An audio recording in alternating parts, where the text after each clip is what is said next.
નમસ્કાર મિત્રો, સ્વાગત છે તમારું ટેક વિજય ચેનલમાં. તો આજે આપણે જોવા જઈ રહ્યા છીએ એવી 3 વેબસાઇટ કે જે વેબસાઇટમાંથી તમે અલગ અલગ વાર્તાઓને એટલે કે અલગ અલગ સ્ટોરીઝને કોપી કરી શકો અને તમે તેને તમારા વિડીયોની અંદર ઉપયોગ કરી શકો. તો આપણે એ 3 વેબસાઇટ વિશે આજે વાત કરવાના છે. તમને સારી રીતે જાણકારી આપીશ, તો પૂરેપૂરો વિડીયોને જોઈ લેજો. વિડીયોને લાઇક કરજો, ચેનલને સબસ્ક્રાઈબ કરી દેજો. તો ચાલો શરૂ કરીએ આપણે આ વિડીયો. તો સૌથી પહેલાં તો તમને વેબસાઇટ વિશે પૂરી રીતે માહિતી આપી દઉં.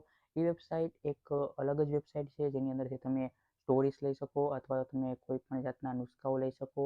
કોઈ પણ જાતની અલગ અલગ વસ્તુઓ હોય છે કે જે લોકગીત હોય, ડાયરાઓ હોય, તમે ઘણી બધી વસ્તુઓ છે ત્યાંથી તમે લઈ શકો. તો સૌથી પહેલાં હું તમને સ્ક્રીન રેકોર્ડિંગમાં દેખાડું તે મુજબ સૌથી પહેલી વેબસાઇટ છે એ આપણી છે અમરકથાઓ. અમરકથાઓ ગુજરાતી સ્ટોરી એવી રીતે લખશો ને ત્યારે આવશે અમરકથાઓ ગુજરાતી સ્ટોરી. જ્યારે તમે અમરકથા ગુજરાતી સ્ટોરી એવી રીતે લખશો ત્યારે તમને પહેલી જ વેબસાઇટ જોવા મળશે. એના ઉપર તમારે સિમ્પલથી ક્લિક કરી નાખવાનું છે. જોઈ શકો છો તેની અંદર ઘણી બધી સ્ટોરીઝ છે, જેની અંદર બધી ધર્મને લગતી પણ હોય છે, ઘણી બધી પારિવારિક સ્ટોરી હોય છે, ઘણી લવ સ્ટોરીઝ પણ હોય છે, ઇતિહાસને લગતી ધાર્મિક વાર્તાઓ પણ હોય છે, જાણવા જેવું અજબ ગજબનું ઘણું બધું હોય છે. તો આ પહેલી વેબસાઇટને તમે નોટ કરી શકો છો. ત્યારબાદ બીજી વેબસાઇટ પણ તમને જણાવી દઉં છું. બીજી વેબસાઇટ છે આપણી સ્ટોરી મિરર. બીજી વેબસાઇટ છે આપણી સ્ટોરી મિરર. જો અત્યારે તમને ટાઈપ કરીને દેખાડી દઉં છું. સ્ટોરી મિરર તમે જોઈ શકો છો. સ્ટોરી મિરર પણ એક આપણી બહુ બેસ્ટ વેબસાઇટ છે જેની અંદર તમે ગુજરાતી, હિન્દી, ઇંગ્લિશ કોઈ પણ જાતની સ્ટોરીઝ તમે અહીંથી લઈ શકો છો. તમારા વિડીયો માટે તમે અહીંથી તેનો ઉપયોગ કરી શકો છો. અહીંથી તમે તેનો આરામથી ઉપયોગ કરી શકો છો. તમને કોઈ પણ જાતનો પ્રોબ્લેમ નહીં આવે. તમે તેને વિડીયોની ડિસ્ક્રિપ્શનમાં ક્રેડિટ આપી દેજો એટલે તમને ફ્યુચરમાં પણ કોઈ દિવસ પ્રોબ્લેમ નહીં આવે. ત્યારબાદ ત્રીજી વેબસાઇટ છે.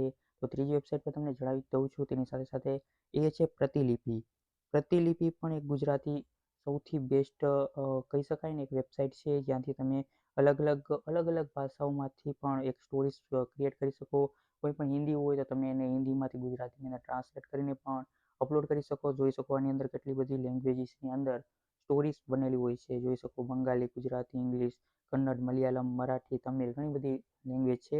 આપણે ગુજરાતી લેંગ્વેજ જોઈ છે તો ગુજરાતી ઉપર સિલેક્ટ કરી દેવાનું.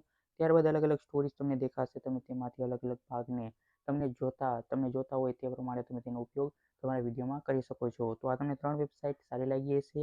એક ચોથી વેબસાઇટ પણ છે જે હું તમને રિકમેન્ડ કરી શકું, જેથી તમને સરળતા રહે, તમે બીજી રીતે તમે પણ એનો ઉપયોગ કરી શકો. તે છે માતૃભારતી. એવી રીતે તમે લખશો ત્યારે આવી જશે.